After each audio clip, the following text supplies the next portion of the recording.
नमस्कार दोस्तों, pro people news में मैं आपका स्वागत करता हूं। कैलाश मानसरोवर की यात्रा के लिए हजारों भारतीय जाते हैं। लाखों भारतीय इस पवित्र धार्मिक यात्रा पर जाना चाहते हैं, लेकिन इसके लिए उन्हें वीज़ा बनवाना पड़ता है, जिस कारण उनका सपना बनकर रह जाता है। कैलाश मानसरोवर की यात्रा और दर्शन करना हिंदुओं की आस्था का विषय है। ये तिब्बत क्षेत्र में स्थित है, जो कि चीन के कब्जे में है। इस यात्रा के लिए हिंदू श्रद्धालुओं को सबसे पहले पासपोर्ट बनवाना पड़ता है। इसके बाद वीज़ा के लिए अप्लाई करना होता है। वीज़ा चीन की सरकार द्वारा दिया जाता है। इस कारण प्रत्येक साल हजारों श्रद्धालु इससे वंचित रह जाते हैं।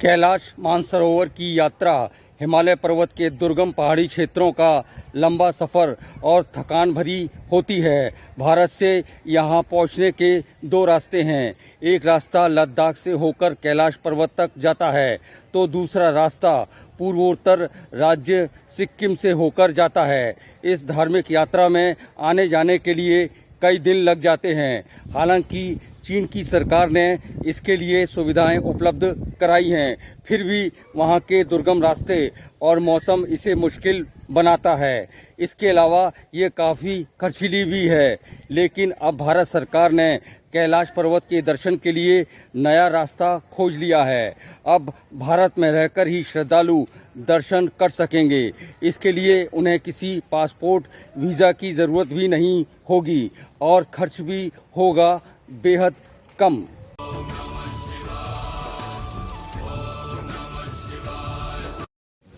भारत से ही कैलाश पर्वत के दर्शन कर सकेंगे श्रद्धालु। भारत नेपाल सीमा से लगते हुए लिपुलेख क्षेत्र में पहाड़ों को काटकर लगभग 6.5 किलोमीटर लंबी सड़क का निर्माण किया जा रहा है।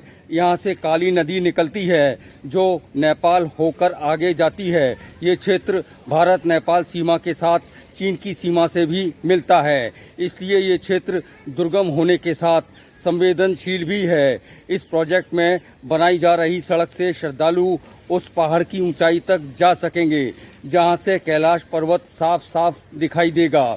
इस जगह को कैलाश व्यू नाम दिया गया है। इस जगह से भारत से ही चीन तिब्बत में स्थित कैलाश पर्वत के दर्शन किए जा सकेंगे। अरबों रुपए की इस योजना से एक बड़ा धार्मिक पर्यटन क्षेत्र का विकास किया जा रहा है।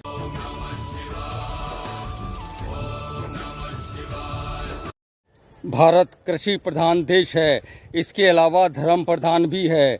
हमारे देश की जीडीपी में कृषि का हिस्सा काफ़ी बड़ा है, तो धार्मिक स्थलों का महत्व भी कम नहीं है।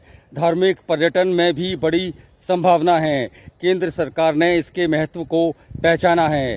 हिंदू, जैन, बौद्ध, सिख आदि तीर्थ जगहों के विकास से रोजगार के अवसर तलाशना भारत की विशेषता है। प्रगतिशील विचारधारा रखने वाले लोगों को ये आसानी से हजम नहीं होगा, लेकिन ये कड़वा है, लेकिन सच है कि भारत की जीडीपी बढ़ाने में धार्मिक स्थल कम महत्वपूर्ण नहीं है।